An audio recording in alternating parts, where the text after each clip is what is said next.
तो सत्संगियों के लिए ये महत्ता की बात क्यों बताई कि इस कलयुग से पहले जो 3 युग बीते, सतयुग, त्रेता और द्वापर, वो हमारे साहित्य में भी वर्णन है, जिसको स्वामी जी महाराज ने सार वचन, छंदबंद में और वार्तिक में वर्णन हुआ इसका। बल्कि विनती में तो साफ कहा है कि सतयुग त्रेता द्वापर बीता, काहू न जानी शब्द की रीता। शब्द की रीत उससे पहले नहीं थी। शब्द है क्या? शब्द से सारी सृष्टि जितनी भी है सब शब्द की पैदाइश है। शब्द के बिना किसी का कोई वजूद नहीं है। शुरू में शब्द था आदि काल में, और उसी ने सारी रचना की है। उसी शब्द से इस सूरत को जोड़ना है, क्योंकि ये रूह उस शब्द रूपी भंडार से जुदा होकर संसार में आई। लेकिन बीते युगों में चाहे और किसी नाम से जाने जाते होंगे, लेकिन उसको सरल करके स्वामी जी महाराज ने कलयुग में सुरत शब्द का योग हमको दिया। वो इसी दिन से आम सत्संग जो जारी हुआ, वो हजूर महाराज जी उनके गुरमुख शिष्य के आग्रह पर ही ये शुरू किया गया। उन्होंने बड़ी प्रार्थना की कि जी ये सूरत शब्द का योग जीव के कल्याण के लिए सबसे सुगम, सबसे सरल, गृहस्थियों के लिए इससे साधारण कोई रास्ता नहीं हो सकता कि संसारी लोग गृहस्थ के काम करते हुए अपने जीवन को सफल कर सकते हैं, मुक्ति को प्राप्त कर सकते हैं, जन्म मरण के बंधन को काट सकते हैं। आग्रह जब कोई भी करता है, दिल से करता है, पुरजोर अपनी पूरी आस्था के साथ कोई चाह जो रखता है, उसकी चाह अवश्य पूरी होती है। लेकिन चाह कैसी होनी चाहिए? अगर तुम्हारी चाह में स्वार्थ भरा हुआ है या तुम किसी का अहित करना चाहते हो, तो वो मालिक को मंजूर नहीं होगा। अगर तुम किसी के हित के लिए, कल्याण के लिए और किसी को सुख पहुंचाने के लिए तुम प्रार्थना करते हो, तो जरूर कबूल होगी। लेकिन सवाल उठता है कि कई बार हम अपनी संसारी दुखों को लेकर बैठते हैं और कहते हैं कि आप सत्संगों में फरमाते हो, महापुरुषों की और भी वाणी हम सुनते हैं, और ये बात बताई जाती है कि सत्संग में आने से, नाम के जपने से, भक्ति के करने से कि जीव के कर्म करते हैं, क्लेश मिटते हैं और उसको शांति मिलती है। लेकिन हम इसका बहुत दूसरे तरीके से सोच लेते हैं या अर्थ गलत लगाते हैं। प्रारब्ध कर्म का जो भोग है वो जीव के साथ है। अब जो चीज, जिस चीज के लिए भक्ति की जाती है, उस भक्ति के उद्देश्य को हम नहीं सोच पाते। हमारी एक सोचने का नजरिया थोड़ा अलग हो जाता है, क्योंकि हम अपने स्वार्थ से संसार की चीजों की चाह के अलावा दूसरी चीजों को हम चाहते ही नहीं हैं। हम चाहते हैं कि हमें शरीर के सुख मिलें, संसार के पदार्थ मिलें, इंद्रिय सुख और भोग हमें मिलें, वही हमारे लिए अच्छे होने चाहिए। ना हमें ये पता कि पिछले जीवन में, पिछले जन्मों में हमने क्या किया है, क्योंकि इस जीव को इस चीज के बारे में पता नहीं है कि पाबंदी लगा दी गई थी जब ये रूह संसार में आई थी कि इसको अपने पिछले जीवन याद नहीं होने चाहिए। जब पिछले जन्म हमें याद नहीं है, ये तो महापुरुषों ने, स्वामी जी महाराज जैसे, कबीर साहब जैसे, दादू साहब जैसे, पलटू साहब जैसे जो प्रगट आए, जिनको स्वामी जी महाराज ने बहुत साफ सीधा कहा कि संत सभी वा घर से आवें, नाम भेद दे जीव चितावें, जो चेते तिसले पहुंचावे, नाम भेद ले जो मान्य कहना, उसको फिर दुख सुख नहीं सहना। जो नाम का भेद लेके कमाई करता है उसको फिर सुख और दुख दोनों ही नहीं होते हैं, उसको फिर सुख दुख नहीं सहना। लेकिन संत सभी वह घर से आवे, उसी घर से आते हैं संत सभी।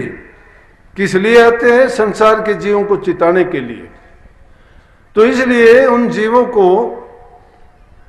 पूरा समझा के बताते हैं कि तेरा ये जीवन जन्म मरण से बचने के लिए, तेरे अपने कल्याण के लिए है। लेकिन हम जिस भी योनि में भेजे जाते हैं उसी योनि में ही जीव खुश रहना चाहता है, क्योंकि इसको ज्ञान नहीं है। ये सोचता है कि मैं जिस भी योनि में हूं मुझे वही आनंद, वही खुशी मिलनी चाहिए जिस योनि में जिस जीव को देखते हो। और जीवों में शायद ये इतनी बुद्धि नहीं दी, लेकिन इंसान में सबसे ज्यादा बुद्धि दी, समझ दी, ज्ञान दिया, विवेक दिया। और उस विवेक और ज्ञान से ये अच्छी तरह समझ सकता है। अगर नहीं भी समझता तो समझाने वाले प्रगट होकर सत्संग के माध्यम से समझाते हैं। ये संतों का कर्तव्य है कि इस जीव के अज्ञान का पर्दा उठाते हैं, उनको सत्य का भेद देते हैं और बताते हैं कि तेरा ये जीवन तुझे इसलिए मिला है कि ताकि उस 84 के दुखों को जन्म मरते भोगते आया है, ताकि तुझे आगे वो ना भोगने पड़े। जो पीछे के कर्म का कारण है वो सबको चुकाना पड़ता है। संत महात्मा पीर फकीर ओलिया चाहे कोई भी क्यों ना हो, सबको अपना अपना कर्म का कर्जा देना पड़ा है। तो हम नहीं समझते। संत फकीर कभी वो तो जानते हैं, हम बात बात पे कह देते हैं कि मालिक की मौज है, मालिक की रजा नहीं समझते। हम तो यहां भी इस रास्ते पे चलने वाले भी दुनिया को धोखा देते हैं, उनको भी सच्चाई नहीं बताते। अगर उस सच्चाई का पता लग जाए तो उस जीव को जरूरत क्या रहेगी। लेकिन संसार की झूठी मान बढ़ाई, इज्जत सम्मान के लिए पता नहीं क्या क्या करते हैं, लोगों को भ्रम में डाल देते हैं। जो भरमे हुए हैं उनको और भ्रम में डाल देना, कितना पाप उसने कमा लिया, चाहे वो इंसान के चोले में है चाहे धर्म के रास्ते पे चलता है। अगर वो जीवों को गलत रास्ते पर धकेलता है तो उसको 1000 गुना पाप और लगेगा। जो जैसा कर्म करता है उसके भोगने से उसको कोई नहीं बचा सकता। अगर बचता है जीव तो संतों के सत्संग में। संतों का सत्संग जीव को इसलिए कल्याणकारी है कि जब उसको ये बात समझ में आ जाती है तो वो इस चीज की परवाह और चिंता नहीं करता कि जब इंसान सोचता है कि कसूर जब मैंने किया है तो सजा भी मुझे ही काटनी होगी, अच्छा अगर मैंने किया है तो इनाम भी मुझे ही मिलेगा। लेकिन कई बार हम सोचते हैं कि मैंने अब तो कोई बुरा किया नहीं, फिर मेरे साथ ऐसा क्यों हुआ, लेकिन हमें वो याद नहीं है। राजा धृतराष्ट्र को 100 जन्मों से पहले के भी बुरे कर्मों के कारण अपने 100 पुत्र अपनी आंखों के आगे मरते देखने पड़े थे, और उसने भी शिकायत की थी कि मुझे मेरे 100 जन्म याद हैं और उन 100 जन्मों में मैंने कोई ऐसा कर्म नहीं किया कि जिसके कारण मुझे ये सजा मिले कि मेरे 100 पुत्र मेरी आंखों के सामने मरे। परंतु जब उसको 100 वर्ष से पहले के जन्म याद दिलाए गए और उन जन्मों में जो कर्म किए गए थे, उसने भी हंसों के 100 बच्चों को मार डाला था।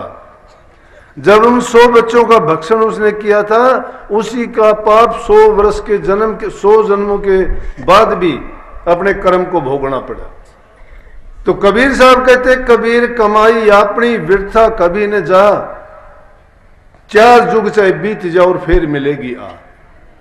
चाहे 4 युग बीत जाओ, 4 युगों में कितने वर्ष होते हैं, इतने बीतने के बावजूद भी वो जीव का कर्म उसका पीछा करता रहता है, पीछा नहीं छोड़ता। ये कटु सत्य है जिसको हम मानना नहीं चाहते। भ्रमों में डालने वाले कुछ के कुछ भ्रम डालते हैं। दुनियादारी को अगर देखोगे तो दुनियादारी में है क्या? बाहर की दुनिया में अगर देखते हो तो तीन ही चीज हैं, पत्थर, पानी और कागज। पत्थर की मूर्तियों की पूजा करते हो, पानी की तीर्थों में डुबकी लगाते हो, कागज की किताब लिखी बातों को मानते हो। भक्ति का जो रास्ता है वो सूरज शब्द का योग है, ये करनी का मार्ग है। पाखंड नहीं चलता इस पर।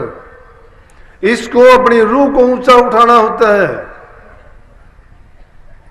जो इस संसारी पदार्थों और चाहत के नीचे ऐसी दबी हुई है कि जिसको उभारना और निकालना बड़ा कठिन है, लेकिन किसी पूर्ण गुरु का साथ जिसको मिल जाता है और उसके सत्संग के वचन को वो जीव मान लेता है और उनके अनुसार वो करनी करता है, तो निश्चित रूप से उस जीव का कल्याण हो जाता है। परंतु हम क्या सोचते हैं, हमें यकीन नहीं आता। यकीन क्यों नहीं आता? कि हम भरमे हुए हैं। हमने अपना मन संसार के पदार्थों में फैला दिया है, बारी दुनिया में। इंद्रियों के द्वारे से हम इसको संसार में ही देखते हैं, स्थूल रूप में ही देखना चाहते हैं। हमारी बुद्धि, समझ, हमारा विवेक भी यही काम करता है कि स्थूल रूप में इन आंखों से देखने वाली चीज, कानों से सुनने वाली चीज हमारी समझ में आती है, उसको हम मान लेते हैं। लेकिन जो चीज सूक्ष्म से सूक्ष्म है, जो चीज कण कण में मौजूद कहते हुए देर नहीं लगती, जो हर जगह मौजूद होते हुए भी उसको देख नहीं पाते हैं, लेकिन उसमें जो क्रिया होती है, उस क्रिया की ओर अगर विवेक से ध्यान दिया जाए तो प्रत्यक्ष रूप में हमें पता लगेगा कि वो जिस चीज शक्ति है जो वो कण कण में मौजूद और व्याप्त है। अगर ये चीज समझ में जीव के आ जाती है, फिर भ्रम की कोई गुंजाइश नहीं रहती। जैसे ये बारी भक्ति में पूजा पाठ को अच्छी तरह समझते हैं, तीर्थ व्रत को अच्छी तरह समझते हैं, यज्ञ हवन करते हुए अच्छी तरह हमारी समझ में आते हैं, आरतियां उतार लेना, पाठ कर लेना, ज्योत जला देना हमें अच्छी तरह समझ में आती है। लेकिन जो अंतर में ज्योत है उसको देखना कठिन है। अंतर में तीर्थ है, उसमें स्नान करना बड़ा मुश्किल है। क्यों मुश्किल है? कि अंतर की ओर तो मुंह करते ही नहीं हम। संत मत ये भेद देता है कि बाहर की दुनिया में जो तुम देखते हो ये चीजें स्थूल रूप की हैं, लेकिन उनको खोजने के बजाय सूक्ष्म रूप में तुम्हारे अंदर ही क्यों न जाओ। नानक साहब जिसको कहते हैं कि जो कुछ है सो घट के माही, बाहर ढूंढे सो भूल भुलाई। जो कुछ है वो अंतर में है, बाहर नहीं है। लेकिन जो बाहर ढूंढते फिरते हो वो भूल भुलैया है। किसी सेठ की ये आदत थी कि उसने किसी शब्द भेदी गुरु से नाम की दीक्षा ली थी और नाम की कमाई करता था अंतर्मुख होके, बाहर दिखाने की जरूरत नहीं थी। अरे हम तो छोटी सी बात होती है ढिंडोरा पीटना शुरू कर देते हैं। मुझे प्रकाश दिखाई देता है, मुझे शब्द सुनाई देता है, मुझे नूरी गुरु के दर्शन करवा दो, मुझे ये चाहिए वो चाहिए। लेकिन ये कभी नहीं सोचते कि जो गुरु कहता है मैं वैसा करता हूं क्या? नहीं करते। हमारा आसपास का वातावरण है, हमारी संगति है, हमारा खान पान है, हमारा बोलचाल व्यवहार है, हमारा कर्म करने का जो तरीका है, उनमें कितनी सच्चाई है, कितनी उनमें अच्छाई है। जब तक ये चीज हमारी शुद्ध और पवित्र नहीं होती तो मन की पवित्रता और शुद्धता कैसे हो जाएगी? जिसका मन पवित्र और शुद्ध नहीं है उसमें किस प्रकार से आप नाम की कमाई करने की बात कह सकते हो? एक भी तो चीज हमारी ढंग की तरीके की नहीं है, कोई सलीके की नहीं है। और ये चीज तो ऐसी है कि किसी को कहने की जरूरत नहीं। हम तो चाहते हैं कि मुझे कुछ ना करना पड़े, गुरु कर दे सारा का सारा, मुझे आशीर्वाद दो जी, मैं ये करूं वो करूं। अरे गुरु जो कुछ बख्शना होता है नामदान दीक्षा देता है वो सब कुछ बख्श देता है। गुरु को छिपाना नहीं है, गुरु को स्वार्थ नहीं है, गुरु की ऐसी दुकान नहीं है कि जिससे तुम्हें वस्तु दे उसका दुगना चुगना लाभ तुमसे चाहे, नहीं। गुरु तो वो सत्य का सौदा देता है जिस सौदे को लेकर तुम्हारा बेड़ा पार हो जाता है। ये जन्म मरण की डोर का बंधन कट जाता है, फिर नहीं पैदा होना पड़ता। लेकिन हम सत्य के ग्राहक हैं नहीं तो मुश्किल हो जाती है। तो सेठ जी अपने अंतर्मुख होकर रोजाना भजन करते थे, शांति से कोई लेना देना नहीं संसार की चीजों से। उपरांता एक प्रकार की जो उसके जिम्मे था, काम करते ईमानदारी से, दुकान का काम करते, सत्य का सौदा करते। जो कोई आता उनको जितनी जरूरत होती उसके अनुसार उनको चीज देता और लेता। सच्चाई की, ईमानदारी की कमाई थी। जो ईमानदारी और सच्चाई से काम करता है उससे जो उसके घर में चीज आती है, धन आता है, वो भी पवित्र होता है। उसको खाने वाला लेने वाला पवित्र हो जाएगा, उसके विचार ख्यालात बदल जाएंगे। शुद्ध कमाई से शुद्ध मन होता है। लेकिन उसकी घरवाली भी बड़ी पूजा पाठ करने वाली, लेकिन वो लौकिक भक्ति करती थी, बारी भक्ति करती थी। पूजा पाठ करती, भूखों को गरीबों को भोजन देती, गरीबों की मदद करती, जहाँ कहीं जरूरत होती वहाँ दान पुण्य में कभी पीछे नहीं हटती। लेकिन उसको एक दुख हमेशा लगा रहता कि सेठ जी कभी भी ना तो मेरा हाथ बटाते हैं, ना इन चीज़ों में रुचि लेते हैं। ये मुझे कैसे आदमी के साथ रहना पड़ा कि इसका पता ही नहीं कि क्यों धर्म कार्य में हिस्सा नहीं लेता। क्या इसको चिंता नहीं है अपने जीव की?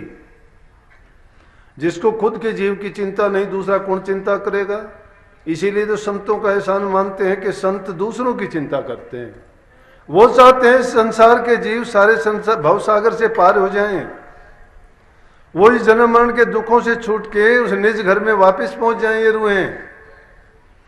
क्योंकि ये ठेका लेके आते हैं सतपुरुष से, मालिक के कुल इनको संसार में इसीलिए भेजता है कि जीवों के कल्याण के काम करें, उनको राह दिखा के अपने घर में वापस लेके आए। बस वो हमेशा यही सोचते रहते, इसी चिंता में रहते, और सोचते सोचते बहुत टाइम निकल गया। तो उसके एक दिन ख्यालात मन में आया, जो कुछ भी नहीं करता है कुछ ना कुछ करता है वो अच्छा है। ये लौकिक भक्ति भी उससे तो अच्छी है। जो आदमी कुछ भी नहीं करता उससे वो भी बहुत अच्छी है। कभी ना कभी तुम अगर मंजिल खोजने के लिए चलोगे, अगर तुम्हें सही रास्ता भी नहीं मिला है तो ऊबड़ खाबड़ रास्तों से होके भी आप कभी ना कभी मंजिल पे जरूर पहुंचोगे। क्योंकि आप सच्चाई के साथ अपनी मंजिल को पाना चाहते हो तो निश्चित रूप से आपको मंजिल मिलेगी। तकलीफ हो सकती है। तो उसके मन में ये बड़ा ख्याल आता बार बार कि अगर सेठ भी किसी दिन ये कहे कि मैं दान पुण्य करना चाहता हूँ, धर्म करना चाहता हूँ, मंदिर में तेरे साथ पूजा पाठ में हिस्सा लेना चाहता हूँ, या भूखे गरीबों को तेरे साथ चल के अनाथालय में भोजन बना के बच्चों को खिलाना चाहता हूँ, बस इन बातों के ख्यालात से कि अगर कभी एक दिन भी ये कह दे तो मैं बड़ा भंडारा लगाऊं, बड़ा दान करूं। अब सेठ जी को तो इस चीज का पता नहीं था, बस वो इसी ताक में रहती कि कभी न कभी तो ये भी राम का नाम ले। राम का नाम ही नहीं लेता। कितना नास्तिक आदमी है, क्या करूं इसका। सोचते सोचते बड़ा टाइम गुजर गया। एक दिन रात को उसको नींद नहीं आई और सेठ जी गहरी नींद में सोए हुए थे। सोते सोते उसकी नींद में ही कहीं करवट बदली और करवट बदलते हुए मुख से निकल गया राम। राम का नाम निकलते ही सेठानी बड़ी खुश हो कि आज तो इसके मुख से राम निकला। भाई नास्तिक तो नहीं है ये। और बोली कि मैंने तो प्रण किया था कि कल को भंडारा लगाऊंगी, बड़ा दान पुण्य करूंगी। सुबह ही सेठ जी अपने काम धाम नहा धो के पूजा पाठ जो करनी थी ध्यान समाधि में बैठ के अपने दुकान के काम में चले गए। पीछे से सेठानी ने भंडारा शुरू कर दिया।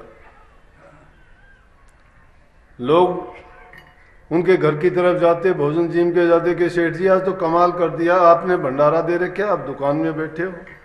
वो सोचता रहा किसी और को कहते होंगे या इनको गलतफहमी होगी कि भंडारा इसने दिया, मैं घर का मालिक हूं, मुझे पता ही नहीं। जब शाम को दुकान बंद करके गया तो देखता है कि सेठानी बड़ी खुश। सारे उसने घर के इधर उधर देखा तो कहीं बर्तन, कहीं मिठाइयाँ, कहीं कोई भोजन जीमता हुआ मिला। बोला कि वो बात तो सच्ची निकली। जो भक्ति करते हैं, जो परमात्मा से प्यार करते हैं, जो नाम को जपते हैं, उनके विचार बदल जाते हैं, मन में शांति आ जाती है, उनके बोलचाल में, व्यवहार में, रहन सहन में एकदम तब्दीली हो जाती है। इसीलिए इसको बदल जाना कहते हैं। और उन्हीं संसार में बुराइयों को छोड़ के जो अच्छाई के रास्ते पे चल पड़े, वो भी बदल जाना ही है। नहीं तो कबीर साहब जैसे सब लिखे ने कि मुझे सुन आवे हंसी और जल में मछली प्यासी, जल में मीन प्यासी, मुझे सुन आवे हंसी। कि ज्ञान इंसान के पास है लेकिन फिर भी ये प्यासा है, फिर भी प्यासा है, क्योंकि अज्ञान के बस वस्तु कहीं ढूंढे, कहीं किस्मत आवे हाथ, कि वस्तु कहाँ रखी है, उसको ढूंढता कहाँ पे है, वो किस तरीके से हाथ आएगी। कबीर साहब कहते कहे कबीर तब पाइए जब भेदी लीजिए साथ। भेदी किसको कहते? गुरु को, जो जानकार है, रहबर है, रास्ता दिखाने वाला है, समझाने वाला, बताने वाला है। उसको अगर साथ लेके तुम चलोगे, वो भेदी है, तुम्हें पूछा देगा, उस वस्तु को दिखा देगा, दिला देगा। लेकिन शर्त यह है कि गुरु के कहे वचन को मानो। यह आडंबर और पाखंड की बात तो है नहीं। बस उसने आहिस्ता सी पूछा प्यार से कि सेठानी एक बात पूछूं, आज ये मामला क्या है? कहने लगी आज मैं बहुत खुश हूं। बोला खुश तो है, वो तो मुझे दिखाई दिया, भंडारा चल रहा है, खुशी का कारण भी होगा। बोला खुशी का कारण तो सेठ जी ये था, मैंने प्रण किया था कि अगर आपके मुंह से कभी मैं राम का नाम सुन लूं तो मुझे बहुत खुशी होगी, क्योंकि मैं जब से शादी होके आपके घर आई हूं कभी आपने राम का नाम लिया ही नहीं, मैं तो आपको नास्तिक मानती। बोला अब? बोला रात को सोते हुए आपके मुंह से निकला राम। बोला क्या? बोला कि आपके मुंह से राम निकला।